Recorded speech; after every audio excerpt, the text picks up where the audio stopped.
一则关于张凌赫与田曦薇可能共同参与《花儿与少年》第8季的消息悄然出现在网络角落时，它并没有停留在小范围讨论的层面，而是迅速演变为一种现象级的热议话题。这背后不仅仅是因为2位艺人的高人气，更因为观众对于新鲜组合的天然好奇与期待。在娱乐内容日益同质化的今天，任何带有未知搭配的消息都会像火种一样迅速点燃大众情绪。更有意思的是，这类传闻往往具备一种半真实的魅力，它既没有被官方确认，又充满了逻辑上的可能性。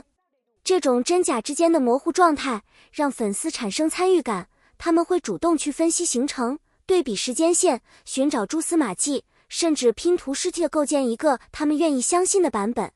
这种互动本质上已经让观众提前进入了追综艺的状态。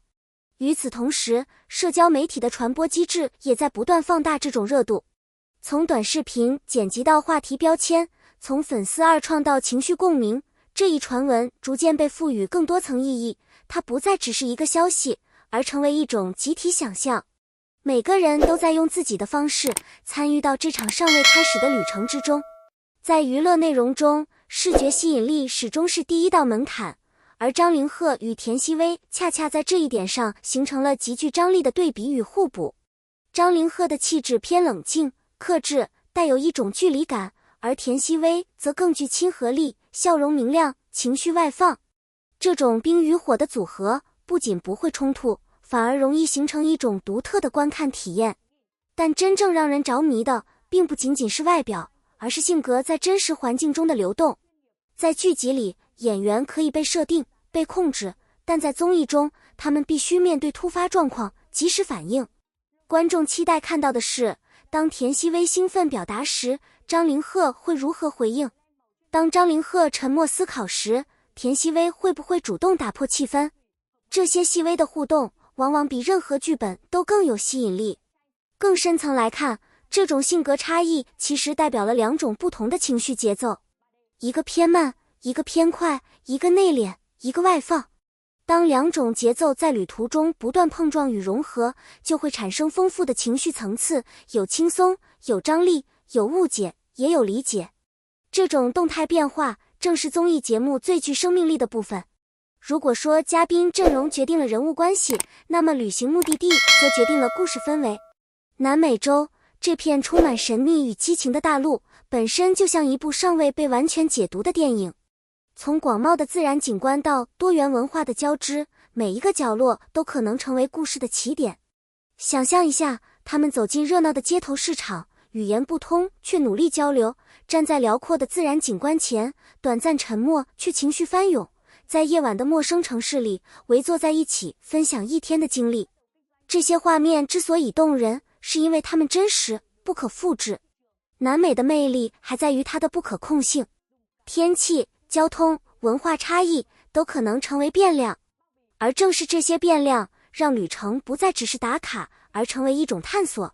观众不只是看风景，而是在看人如何面对未知。这种未知加情感的组合会让节目呈现出一种电影般的质感，既有宏大的外部世界，也有细腻的内心流动。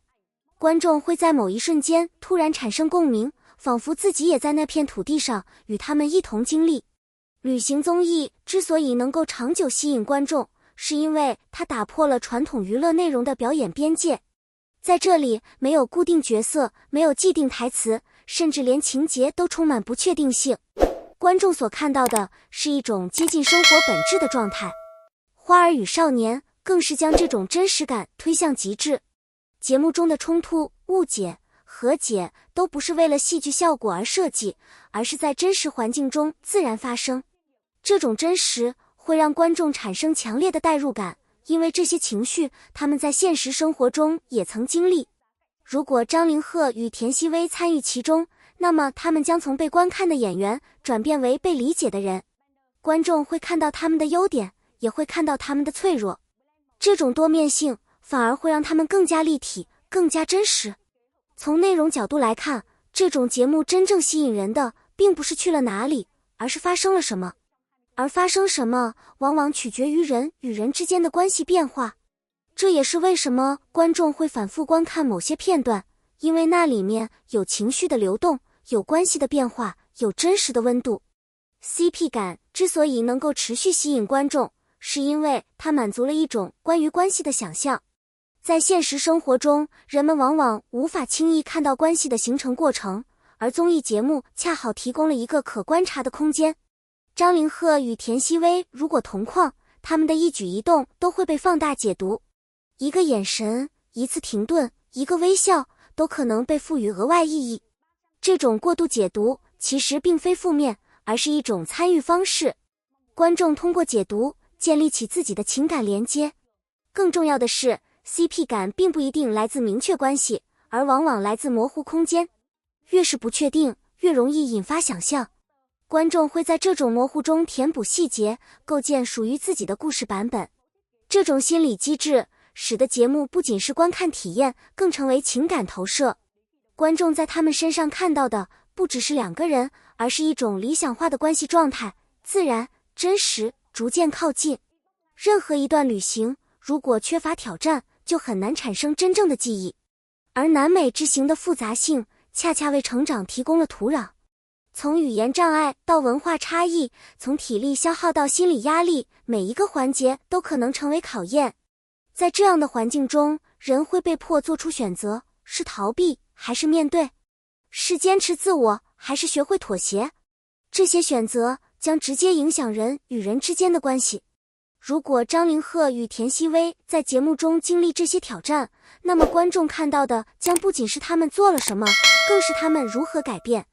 这种改变往往是细微却深刻的，可能是一句更温和的表达，也可能是一次主动的理解。成长并不总是 dramatic 的，它可能只是一个小小的转变。